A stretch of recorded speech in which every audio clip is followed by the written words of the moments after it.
going to have to cut back our broadcasting way down. It's that simple, and I pray some of you who receive from our broadcasts but do not give will consider giving.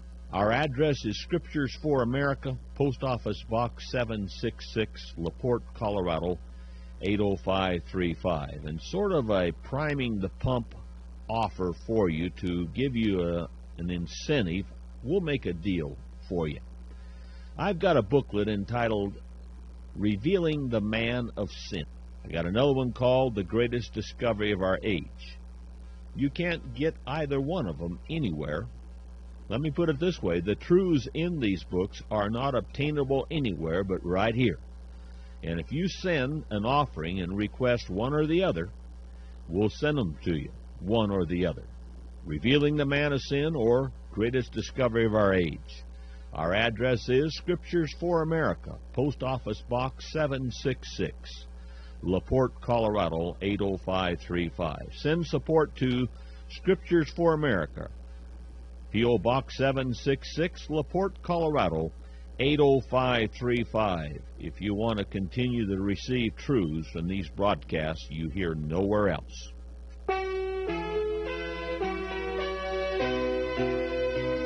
It is time for Scriptures for America Worldwide with Pastor Peter J. Peters.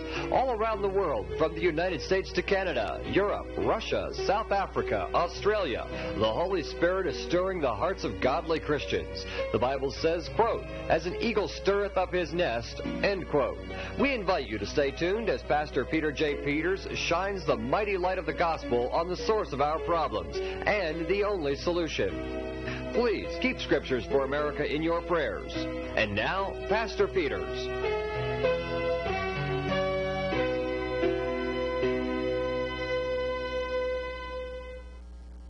In the next hour, you're going to hear a message by Ken Anderson entitled, Man's Food or God's Food?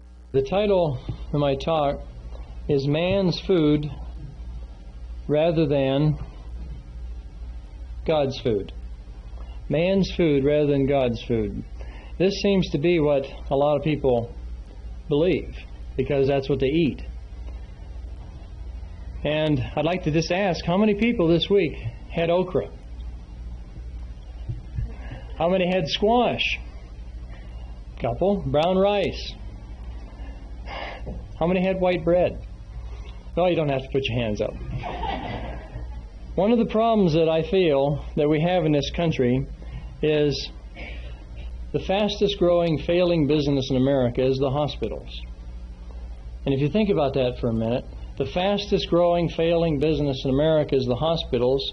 They're building them rapidly, and yet they're not successful. They're not successful in preventing disease, which is not really their purpose. Their purpose is to take care of the sick, take care of the accidents, and yet many people in our industry or in our movement, the belief that we have in big government, and actually the less control the better, let us alone, let us do our own thing. And we know that we've been controlled in money matters, we've been controlled in many ways and lied to by the government, lied to by many, many people. And I don't think it's been an exception in the health industry. In the protocols, one of the protocols, it says, have your sons become physicians so that they can kill certain people. And we know who those certain people were. And yet we have people today that rely on the physicians that use drugs and surgery and chemotherapy, the physicians that don't realize that prune juice will allow bowel movements naturally. I recently talked to a man who had been in a hospital. He had been there for several days. Actually, it was over a week. About the second day, he said, I needed a bowel movement. I knew that, so I asked the physicians, the men who had the expertise in the health industry, so-called health industry, and these guys didn't pay it no mind. Wasn't important. 5 days later, he complained every day. 5 days later, they gave him some milk with magnesia, 2 teaspoons. Still no bowel movement while under the medical professional care in the hospital. The next day, he complained still. I really have to go to the bathroom. Very simple request, very simple, basic thing of health. If you don't have a bowel movement, you're going to have a problem. 2 more teaspoons of milk of magnesia. Nothing happened, so he asked his wife to sneak in some natural juice, some prune juice or plum juice, I don't remember now what she did, and it took care of the problem. Very basic, and yet we wonder why these things happen. And yet they're happening all the time around this nation. And that's just an example. People think, well, there's a whole lot of things that can happen with our system, and yet we look at diet and we sit down to a table and we realize, well, I'm full, therefore I'm okay. Well, you can eat sawdust and be full. You can eat cardboard boxes and be full, but that doesn't mean you're nourished.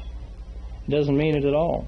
If you ever found a starving dog or a cat along the highway that's been starving for a long time and malnourished and his hair's falling out, his hair's all ratty and terrible looking, bring him in, love him a little bit, give him some good nutrition, and boy, he comes to life and his hair becomes nice and slick and pretty and full.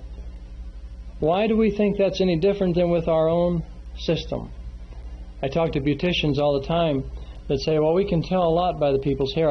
When they're dealing with the hair, they can feel the difference. They can tell when somebody's not doing well by the texture of their hair. Next time you get your hair cut or go to the beautician, ask them if there's a difference in people's hair. Then we wonder why we have hair loss or hair that's oily or greasy or all these different things. It might be related to the diet. The same thing with the dog that had the starvation. But we say, well, I'm not starving, I'm eating. I'm eating 2 or 3 meals a day, or maybe 6. I'm eating between meals, stuffing it in. Well, that might be true. You might be stuffing it in, but you're not getting nourishment in many cases. And it hasn't been too long since the government looked at nutritional deficiencies as a scare tactic. And I say scare tactic is they were scared when they found out that beriberi was controlled and cured by a nutritional element. And rickets, vitamin D deficiency. Here was a disease that was controlled by vitamin D. When you gave the person vitamin D, the patient got well. Beriberi, scurvy. Scurvy was killing people. They gave them vitamin C and it cured it. Iron pernicious anemia. And I can go on. There's several diseases that occurred in the early history of our people. When the microscopes and when the doctors and when the scientists started studying nutrition, they found that there was cures for these diseases. And then all of a sudden they got scared. They said, wait a minute. This is my opinion, what happened. Wait a minute, somebody said. We're in the business of taking care of the sick. And we find a cure for every disease that comes up. So we've got to stop it. And they did. There hasn't been a cure that was allowed out to the public ever since. There was a few. It started off in history, and you can go back in the encyclopedias, you can look up the vitamins, and you can look up the different basic diseases that existed years ago, and there was a cure, a cure, a cure, a cure. All nutritional elements, never a vitamin, and never a drug deficiency. Ever. And as soon as they realized what was happening, they stopped this information from going out to the public. Total control of the industry. And sometime I want to go into that and where this came from through the Rockefellers and the drug industry and the cartel of Europe and the tie-in of the medical profession and how they went into the hospitals and the medical schools and took over the education of the doctors so that the doctors would not promote nutrition. The doctor's education is primarily on dietetics, not nutrition, not vitamins and minerals, more or less a Betty Crocker type nutritionist. They know what type of food you should eat if you're diabetic. They know what type of food you should stay away from if you're diabetic. But they don't know how to keep well. Eat a balanced diet. I've had a lot of people tell me, well, the doctor said just eat a balanced diet. Well, we have things like headaches, cramps, indigestion, fatigue, weakness, tiredness, loss of a feeling of well-being, minor diarrhea, constipation, insomnia, laziness, restlessness, go to bed tired and wake up tired, even after 8 to 10 hours of sleep. These are not diseases. These are symptoms. These are symptoms of something that's wrong. And if we ignore these symptoms, they'll get worse. And we do. In many cases, we do. We ignore these things without looking to an answer, and we We say, well, these are not diseases in and of themselves. Somebody goes to the doctor and says, Doctor, I go to bed tired and I wake up tired. Well, anything else? Yeah, I've got a cold. Oh, okay. Well, I really can't treat that. Tell you what you do. You go home and splash ice water on you and stand in front of a cold fan or walk outside if it's about 30 degrees, cold weather outside.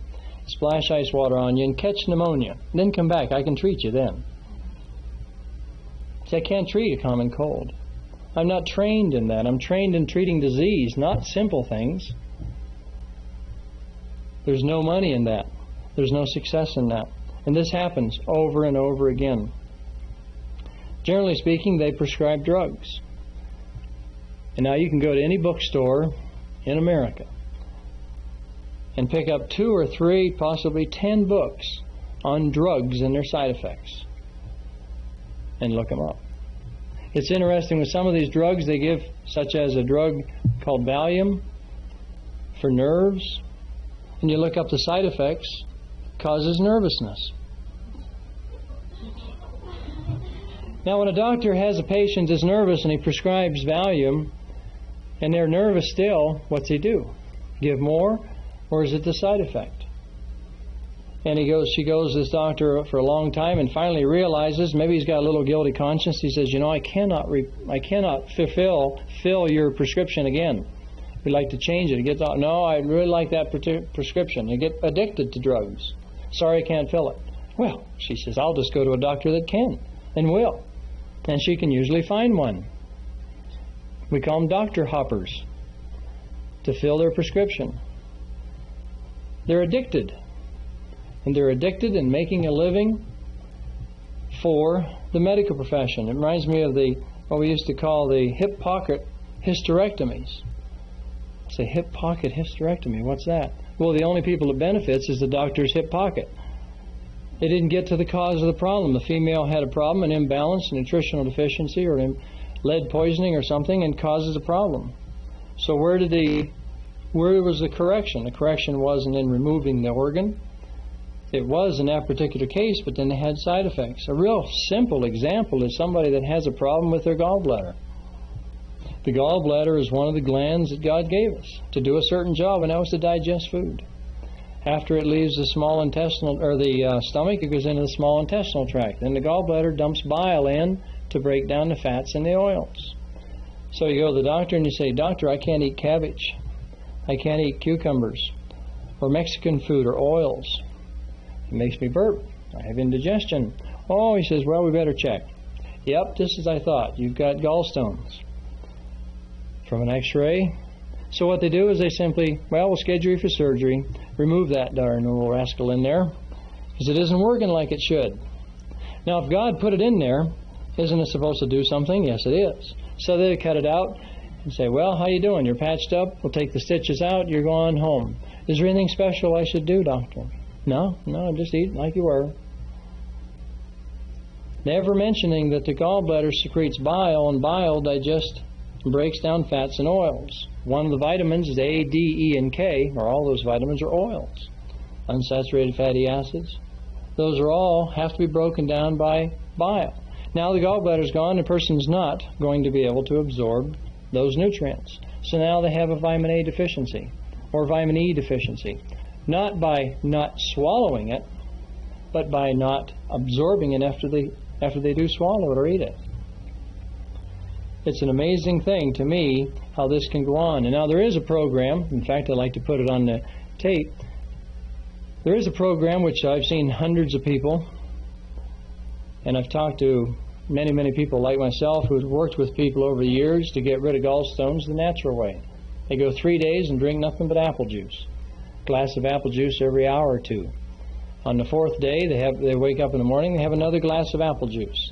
The malic acid in the apple juice softens the gallstones. So now they're soft and pliable. And you can pass them without pain. And then you drink 4 ounces of olive oil. Natural olive oil.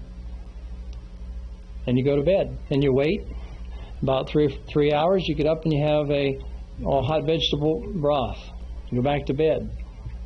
And about noon, you have a light salad. And then about 2 o'clock, you have a bowel movement, you look in the toilet, and there's the gallstones floating. Very simple procedure, and I've talked to many people that have had scheduled to have their gallbladder removed, and I say, well, when's it scheduled for? Oh, next week. Oh, good, you got time to get rid of them before the surgery. Then they go back and say, Doc, what are these? Oh, they look like gallstones. Yeah, I passed them. Oh, man, that's impossible. Well, there they are. He called me a liar. Why don't you take another x-ray? Okay. No, there's no gallstones here. Son of a gun, you're lucky. What did you do? Well, oh man, you could have died. Who told you to do that? I'm going to report him. See, I want to get him in trouble. This happens all the time around America in many, many different ways. The doctors don't look at the symptoms the same way we do. They look at disease. They don't look at health. There was a doctor that I knew that came to me one time. He said, yeah, I heard you on the radio. At the time I had a radio show. And he says, my wife got me into nutrition. I said, oh, how's that? Tell me about it. Sounds interesting. He says, yeah, I developed a heart disease. And he says, I was a heart surgeon in Flagstaff, Arizona. And I developed a heart disease. Heart problem. Heart disease. He says, yeah, tell me about it. He says, well, I had high cholesterol, high triglycerides, and had pains in the chest, and I was really having problems. And he says, finally, I was taking different medicines, and I got more side effects. And he says, my wife kept telling me to take vitamin E, but I didn't listen to her. Finally, I had to close my practice up. I also had an involvement in a pharmacy, and my wife was telling me to take vitamin E, and I went in and bought some vitamin E from the pharmacy, which I was part owner in, and it didn't work. I figured it wouldn't. And I kept taking the drugs, and I was really getting ready for heart surgery. And then my wife found out that I was buying the vitamin E from the pharmacy that we was involved with, and she gave me hers. And within about 3 days, the pain was gone. And he says, I was so amazed, and I started reading her books, which happened to be Prevention Magazine. And when he got into that, he started finding out that these things were amazing. There was things that he wasn't told in medical school.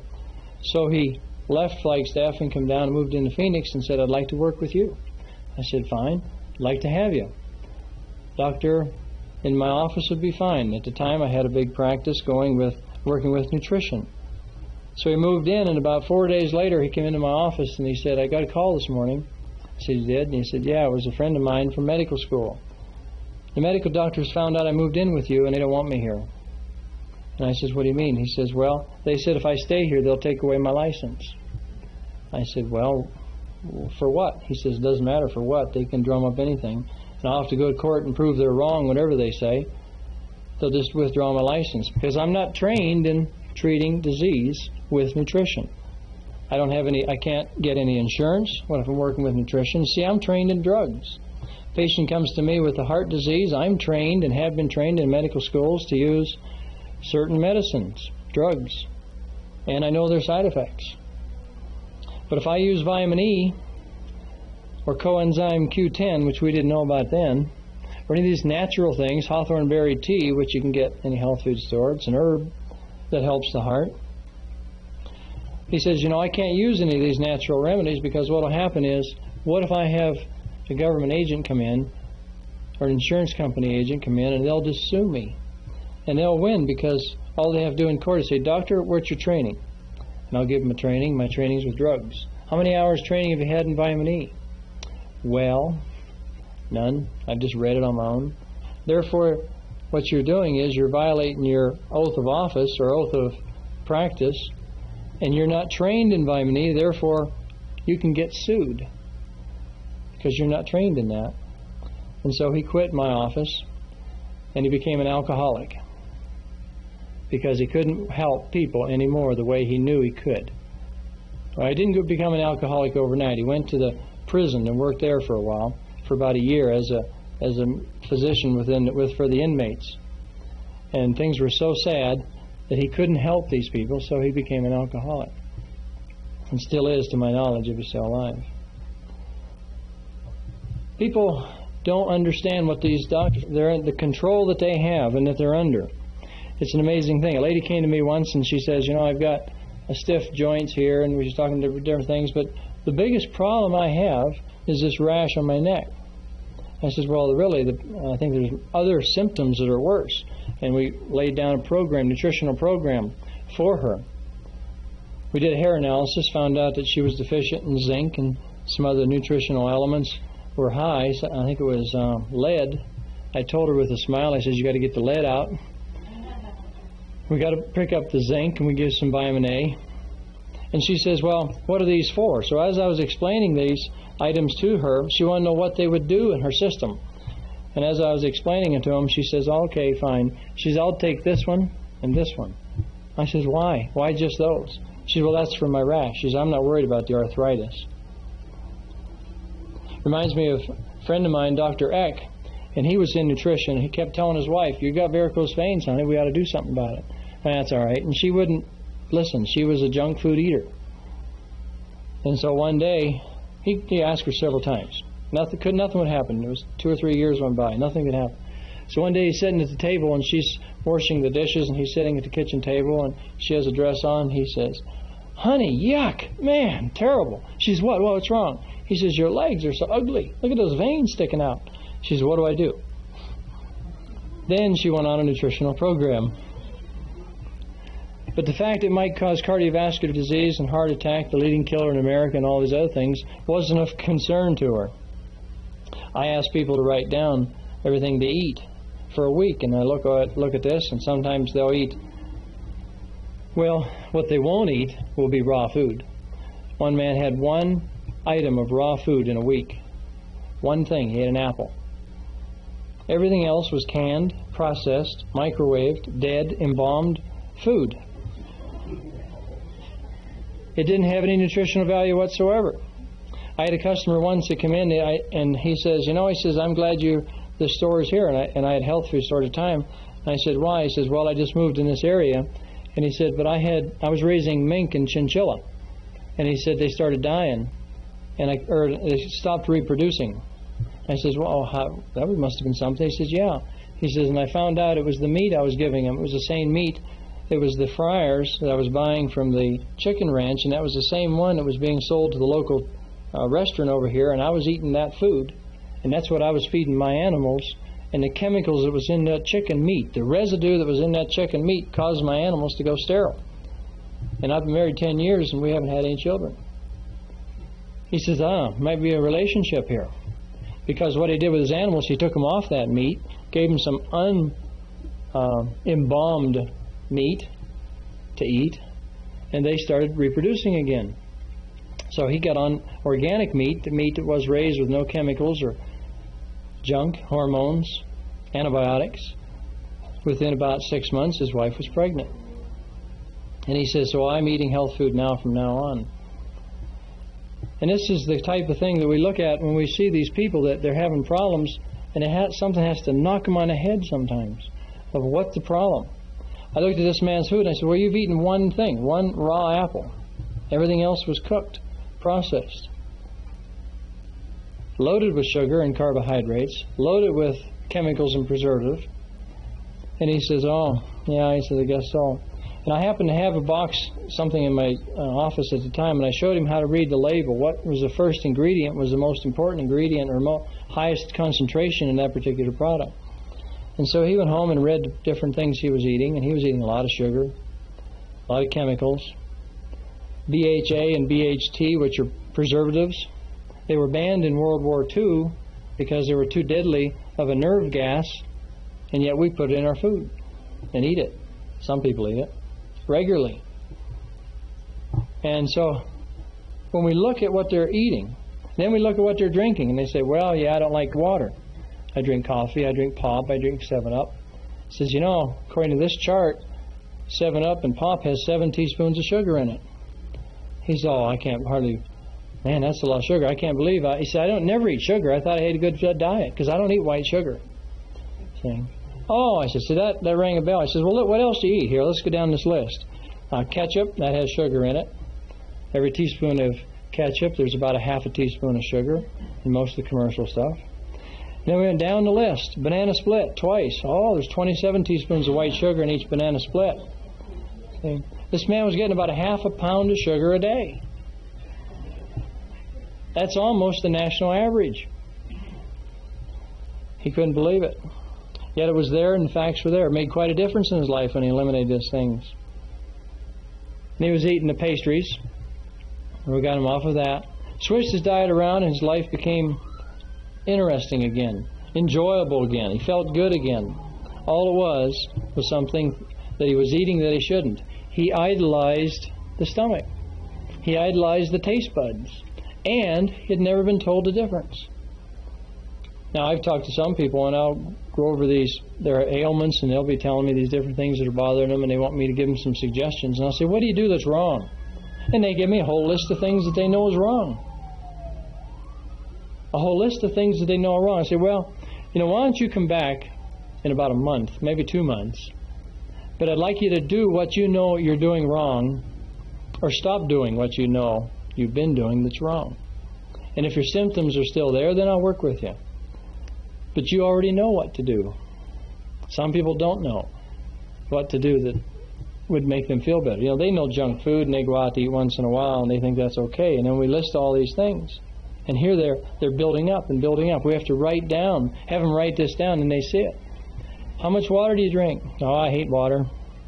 When children are born, they have 92% water. When we're an adult, we have about 71% water. And at 80 years old, we're about 50% water. Body starts demineralizing itself and losing liquid. And people shrink. People say, oh yeah, my grandma, she used to be so tall and now she's right down here. She's shrinking. Well, the bones aren't shrinking. What's happening is that the pad between the vertebrae up and down the spine are being demineralized and lacking in liquids, and they become closer together.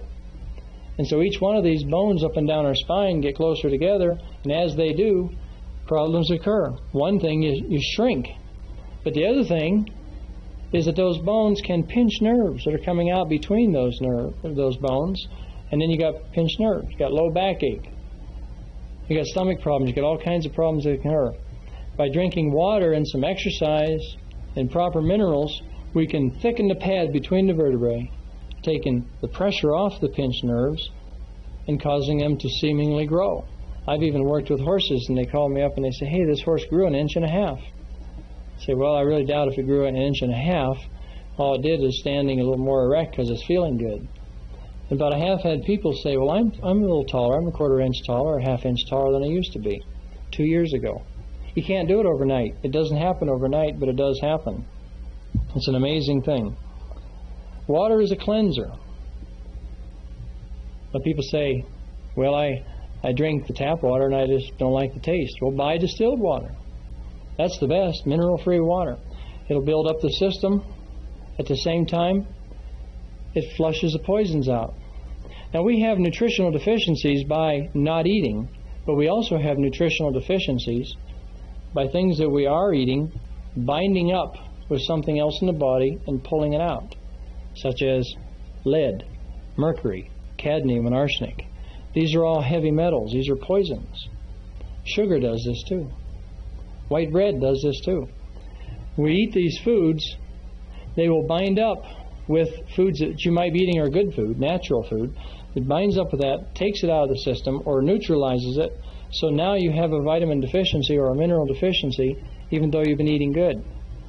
This wasn't true 40 years ago or 50 years ago. People didn't have the processed foods. So the only way they got nutritional deficiencies is by not eating the food. Now some people are eating halfway decent half the time. The other half they're eating junk food, and that junk food neutralizes the good food that they're eating. And now they got the same problem they would if they weren't eating. In fact, more. The reason being is this stuff builds up. It builds up in the system. I have a picture here of a person. This is a normal colon. And we'll get back to basics. Normal, I hope you can zero in on this. This is a large intestinal tract. What it should look like, a normal large intestinal tract. As we eat, the food goes down our stomach, dumps into the small intestinal tract, then it goes into the large colon. And it should basically look like this as you'd be looking at someone. Now what happens, well, I'll read this. Dr. Kellogg from Battle Creek, Michigan said, of the 22,000 operations I personally performed, 22,000 we personally performed, I never found a single normal colon. And of the 100,000 performed under my jurisdiction, only 6% were normal. This is normal, and this is what they often look like. Distorted, twisted, shrunk. Now what's happening here is the people that have this problem are not eliminating the poisons that they're getting. You know, as we live our life, our cells die. And then when they die, they have to be eliminated. Some of it comes through the colon. It's not just food that goes through the colon.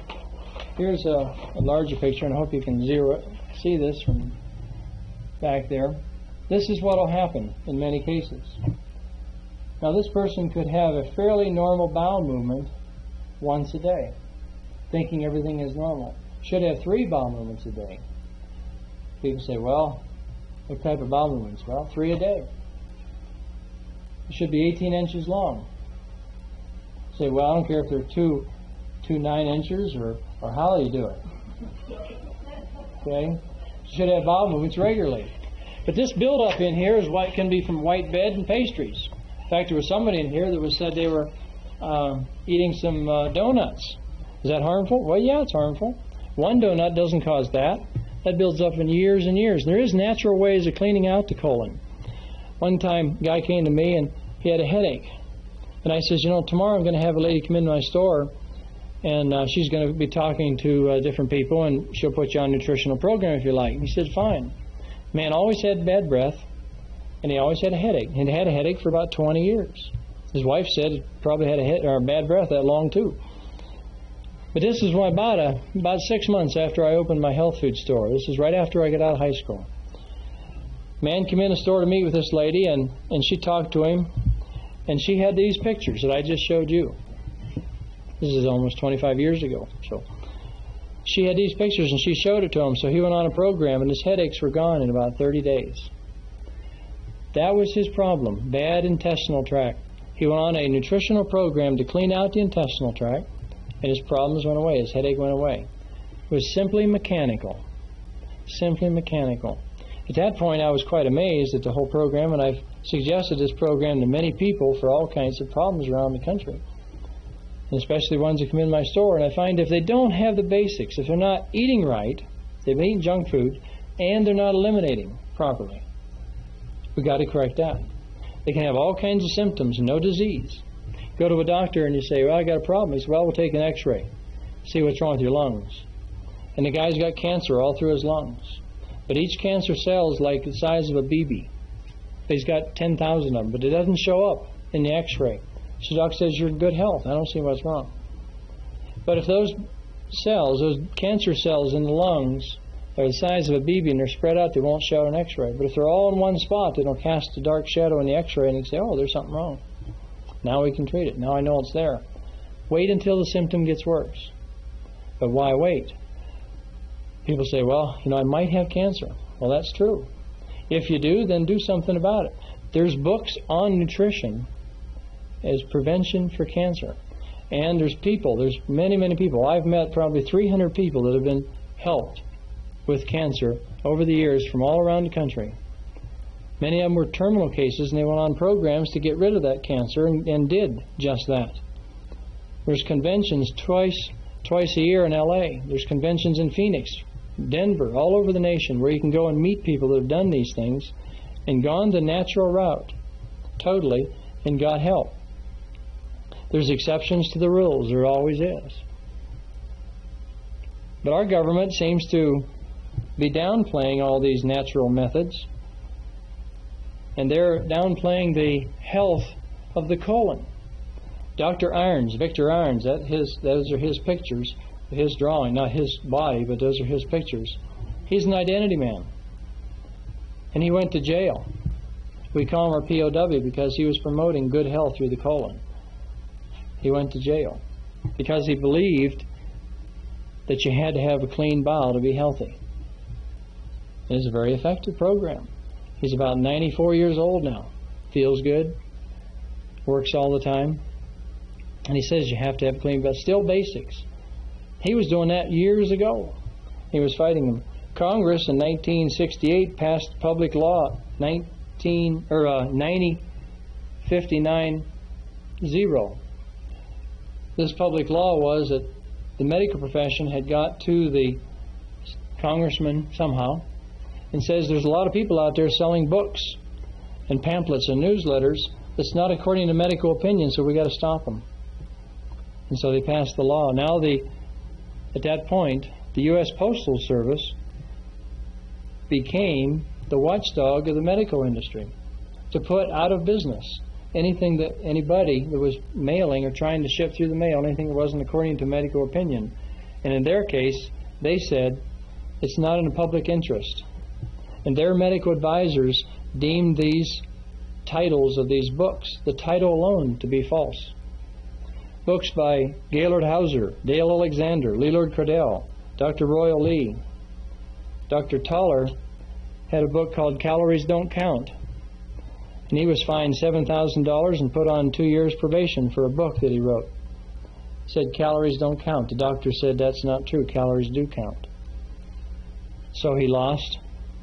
There's people that went to jail. Dr. Wilhelm Reich, a man who discovered that there was some energy out here in the cosmos, so to speak, in the air. He called it orgone energy. And the FDA filed a suit against him. He was sentenced to 2 years in jail. He died in the federal penitentiary because he was getting energy, free energy for people. It had nothing to do with health, but some of his work was on health. So about 2 years later, the U.S. District Court found that, at the same time when he died, they went in and they sent the federal court, Judge Clifford, sent the FDA agents to his office. They busted in and they were ordered to destroy and burn all books, journals, notes, pamphlets, bulletins, and all documents that Wilhelm Reich had, because it had to do with free energy and with health. And then just a few months later, they found that some of his students had some material. So they rounded all of his students up, and all the information was taken from them. The books were burned, and that was March 17th, 1960. A couple of years later, a New York publishing firm had a copy of some of his material, and they simply put out an advertisement that they were going to publish some of his works. And the FDA openly threatened that if they did, they would put a lawsuit on them. The Miracle of Fasting by Paul Bragg, that was banned from the U.S. mail. The Miracle of Fasting. That was the title of the book, and that was false and misleading according to medical authorities. Therefore, they went to the U.S. Postal Department, said, with your authority, we want you to ban this book. So he had to go to trial. Couldn't ship the book through the mail. The U.S. Postal Legal Department, Abraham Levi, said, even the title, all false advertising has to be stopped. And they said, well, the book, the title of the book is false advertising, so you can't ship it through the mail.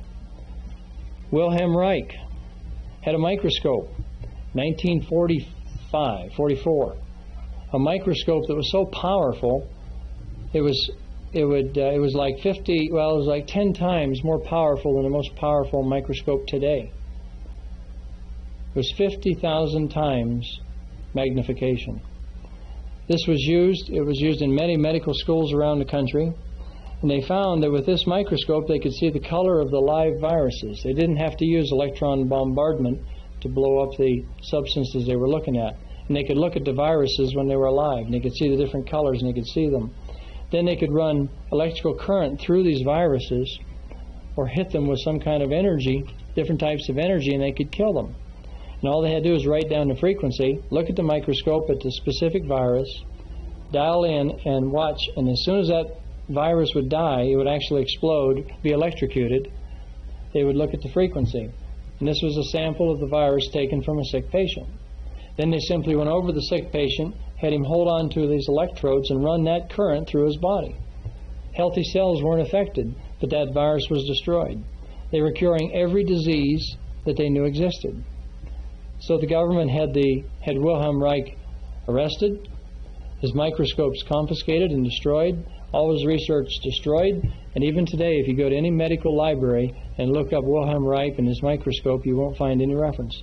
They went through medical schools and went through the computers nationwide, worldwide, and took out every word and anything that referenced to Reich and his microscope to control you folks.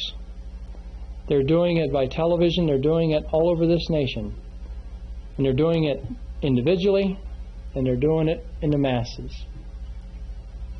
Man, the first book I ever read on nutrition was by a man named Dr. Jarvis, called Folk Medicine, Vinegar and Honey for Arthritis. Stopped from being shipped through the mail. It wasn't according to medical opinion. Another book on bee venom. Man said, if you know bee venom, when you get stung by a bee, and you analyze that poison, it's high in pantothenic acid. Then they found that pantothenic acid was the vitamin that's good for the adrenal gland, so the adrenal gland will make cortisone naturally. This man was a beekeeper, and he was doing research, and he had some patients that had arthritis. So he says, I'd like you to get stung by a bee on that elbow. They did, and the arthritis was alleviated. And as he did more and more research on it, he wrote a book on it. That book was banned. The American Arthritic Association didn't like it.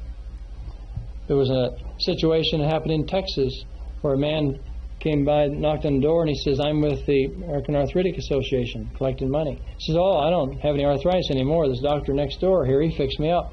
He gave me some DMSO. DMSO, it's a byproduct of the sawmills. It's a juice out of wood pulp when they make paper. Big rollers, you squeeze the sawdust together and juice comes out. Basically what you've got is wood juice. Okay? That particular substance, when put on the skin, alleviated skin problems. They used it in Vietnam for napalm burns. They used it for arthritis in this country, and it very successfully. So this man who was trying to collect money on this drive went back to his leader, the guy that had the right to collect money in Texas, said, hey, I went to about 10 people, and all of them won't give him any money because they said there's no use giving any money to you guys anymore. There is a cure. It's DMSO, dimethyl sulfoxide. So he complained to the American Arthritic Association. The American Arthritic Association, through their ties, went to Washington, and they made DMSO illegal for human use. And then the people that race horses said, hey, this is good for our horses. They had the money, so they went to Washington. They said, hey, this product is used for arthritis in the horses and stiff joints and all kinds of problems with circulation and other conditions, because what it does, it makes the water wetter, makes the blood flow more freely, makes the blood flow easier. And we need it for our racehorses. Oh, okay, so they passed a law making it legal for racehorses but not legal for people. Veterinarians can use it. So one guy wrote a book, Wouldn't You Rather Be a Horse if you have arthritis? We got to bypass the bypass, so to speak. We look at these conditions where people are suffering from bypass surgery and we say, what caused it? Well, we go back and we look at the cold and constipation symptoms for many years. We look at the diet, and they're eating pastries and cooked food and processed foods on a regular basis.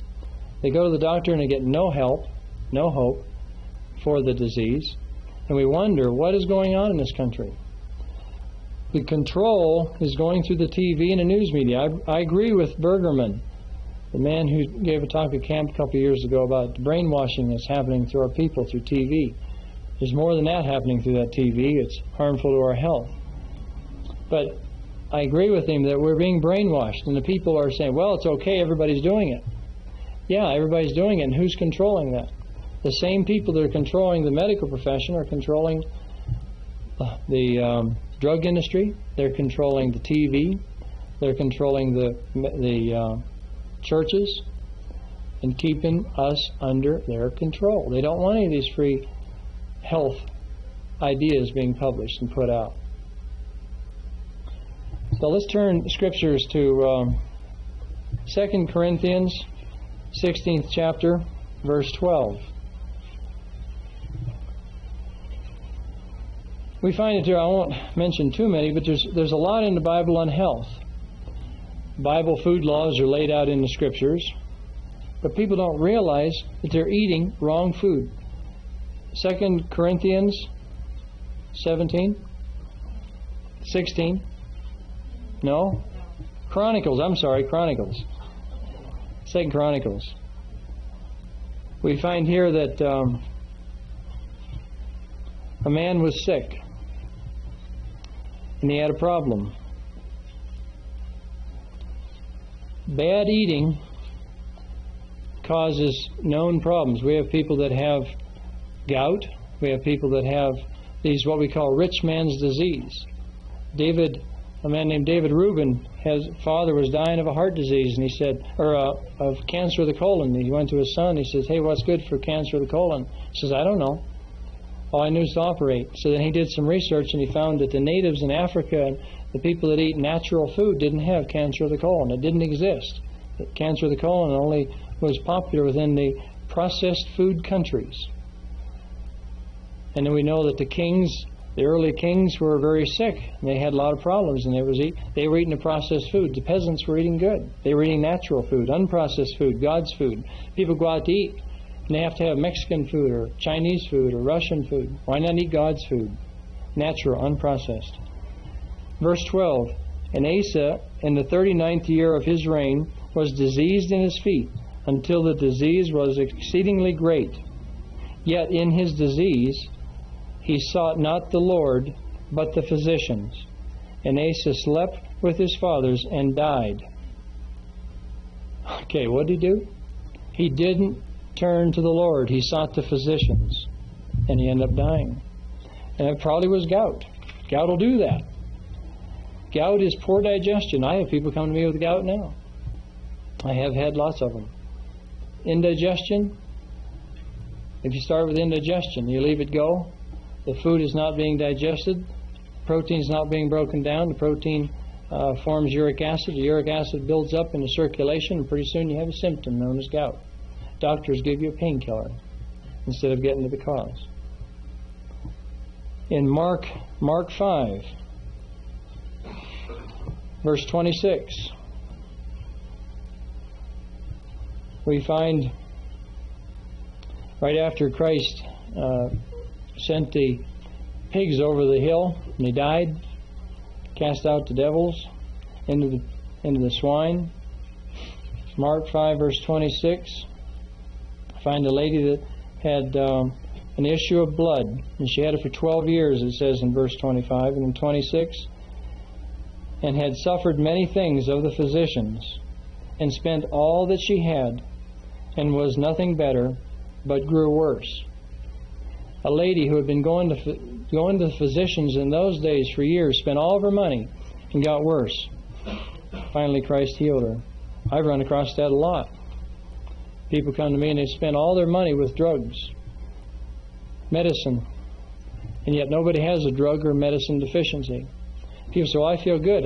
My only problem is I got corns on my feet." This happened just last week.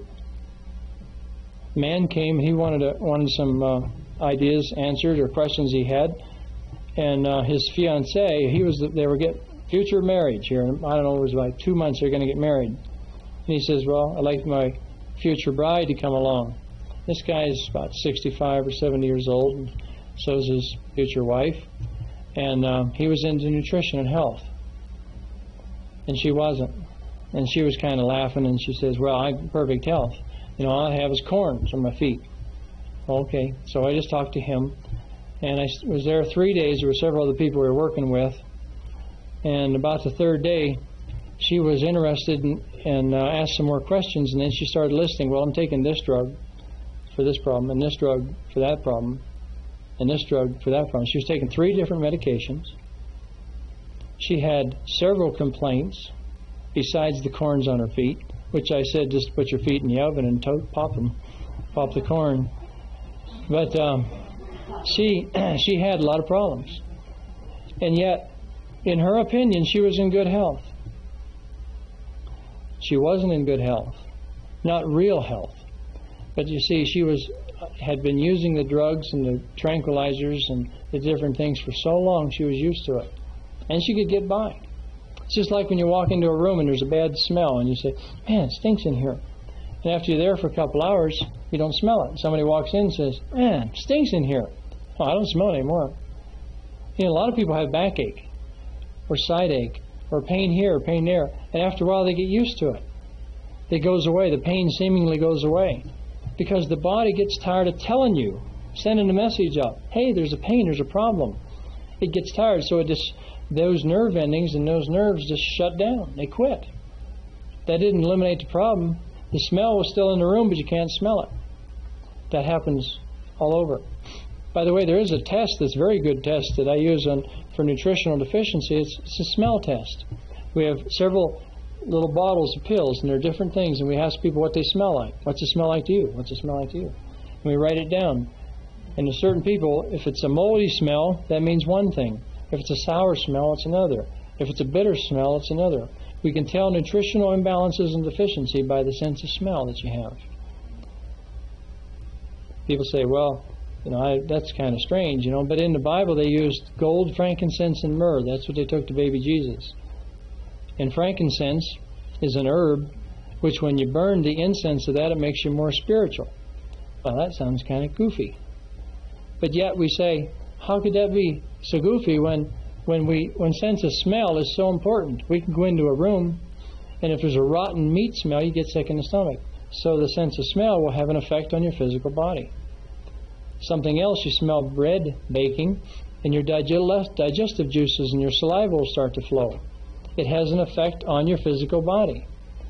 And so I think that there might be something to the burning of incense to make us more spiritual. There's the burning of incense is accepted by the occult, the New Age movement, but that doesn't make it all bad. They're just using it. They've accepted a couple of the good things. I believe that we should eat meat. The Bible says we can eat meat. But we have people in this country that are promoting the Eastern religion and saying, don't eat meat, don't eat eggs. Man, many, many years ago, they discovered that eggs would lower cholesterol. Eggs lower cholesterol. A dozen 18 a day will lower cholesterol, as long as you can digest them. Some people are so sick they can't even digest them, so they get gas. That's another problem. They have two problems. Have high cholesterol and digestion problems. But if they can eat the eggs, their cholesterol will come down. I've done it to lots of people. And yet many people are still eating margarine instead of natural butter. They're eliminating eggs because they've been told by the medical experts, so-called, that it's harmful. It's not harmful, it's beneficial. But it's up to you. Don't kill yourself. We say, well, it's against the law to kill. We know murder is a sin. Well, if murder is a sin, how quick do you have to murder somebody before it becomes a sin? One day? That's murder. Stab with several bottles of aspirin, they can die, right? You can commit suicide if you're taking certain drugs, over-the-counter drugs. But what if some in your family or loved one has a headache or a problem and you give them this drug? Just give them one or two, though, see? And you give them one or two every day for many, many years. Well, if they die in a week, is that murder? If they die in 6 months, is that murder? When is it murder and when is it not murder to take in these poisonous drugs and poison ourselves? We are not ourselves. This system of ours is made up of individual little cells, and they run our system. We're their slaves. They run us. These little individual microscopic cells. They take in vitamins, minerals, protein and oil and fats, water, and they need rest. Everything else is a poison. Everything else will kill them. Artificial coloring, artificial flavoring, preservatives, processed foods, and sugar is harmful and it's deadly to those individual cells. You're committing murder every time you eat some of these things. They're killing off these little cells. But hopefully you have enough to survive. But you keep trying, you're going to have a disease in an area. And then you keep trying more, and that area will get bigger, and pretty soon you might die of a follow-up of that organ malfunctioning. What is a time factor? We have lust of the flesh. A lot of people have lust of the flesh. And we realize that that's a sin. But lust of the flesh is no different than we have, I have a hunger for something and I have to have that ice cream. Well, let's look at the label on the ice cream. Oh, we find it has antifreeze in it. We find it has all kinds of chemicals and artificial coloring and flavoring and preservatives. But that's okay. It's little Susie's birthday and we're going to have ice cream. An embalmed food that won't keep an animal alive. You feed that to any animal, it'll die. You give it white bread. Animals given white bread will die. If they can produce their young, if an animal can get pregnant while eating white bread in the laboratory, when the baby's born, the mice or the rats will always invariably kill and eat their young. if they can get pregnant. And then we have child abuse in America. We have women that can't hold their tongue and get upset. Or fathers get upset. They're eating white bread. When they discovered this, they said, well, what's causing these animals not to reproduce? Then they looked, and they found, well, there's no vitamin E. So we'll give these animals vitamin E, and now they can reproduce. So vitamin E became known as the sex vitamin. I used to have people come in the store, and they'd come in and look around and say, this is a health food store I had, and they'd say, do you have some vitamin E? You know, they were ashamed. It's like walking in a bookstore, a dirty bookstore, I guess. You have some vitamin E? Vitamin E was promoted in the news media as a sex vitamin. If it was a sex vitamin, that was the reason, because the animals couldn't reproduce. And yet we have still people eating white bread with no vitamin E in it. No vitamin E in it. And their children aren't healthy, and they have side effects. Proverbs 18, verse 20, and in closing. Proverbs 18, verse 20. A man's belly shall not be satisfied with the fruit of the mouth, and with the increase of his lips shall he be filled. Now, is that talking about food? I think it is, because in the next verse, death and life are in the power of the tongue, and they love it, and shall eat the fruit thereof. Life and death, the power thereof is in the tongue. Where's your taste buds? In the tongue. It's not, I don't think, just talking about what you say, and that's certainly involved in life and death, but your tongue is involved in your taste buds, and people are satisfying their taste buds with the food, and the food is high in chemicals and poisons, and then we're killing ourselves, or we're killing each other. And the medical doctors and the Jewish industry around us is making all kinds of money and laughing at it. I think it's time that some of us take it more serious. I'm no different than anybody else. But as I look at some of these things and what's happening in the nation, I get concerned, especially when loved ones are suffering.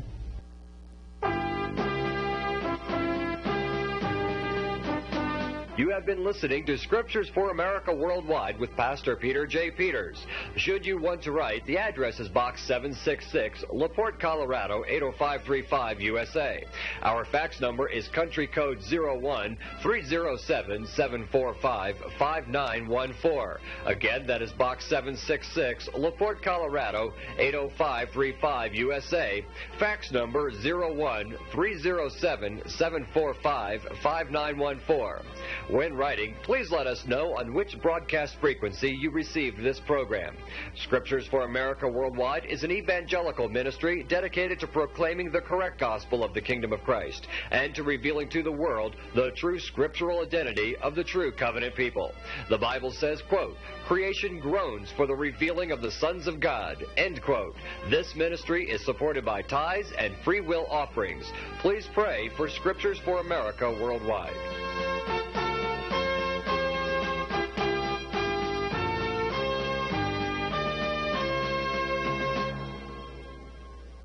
You are listening to the Scriptures for America Worldwide Broadcasting Network, broadcasting 24 hours a day, 7 days a week on satellite and at our internet site, scripturesforamerica.org, and hundreds of hours per month worldwide on the radio. To help us do that, we are offering this radio revenuer, Essential Health Issues, a book that contains and reveals facts, secrets, and information they don't want you to know. Did you know many diseases, cancers, yeast, fungi, and unfriendly bacteria thrive in an acidic environment? And one big reason why we have more disease and unhealthy people. Ladies and gentlemen, this is Pastor Peters. I hope you're enjoying listening to the Scriptures for America Worldwide Broadcasting Network. People are listening to this network all around the world, and they're hearing verboten truth 24 hours a day, 7 days a week, through satellite, shortwave, regular radio, and internet, all, I might say, without commercials or begging for funds. But I need to let you know that we need some funds to keep doing what we're doing. What we do, we do through faith. We pray a lot. And I have prayed that some of you who have been receiving from us might begin to give some back to us. We ask that you would pray for us and that you would consider sending some financial support.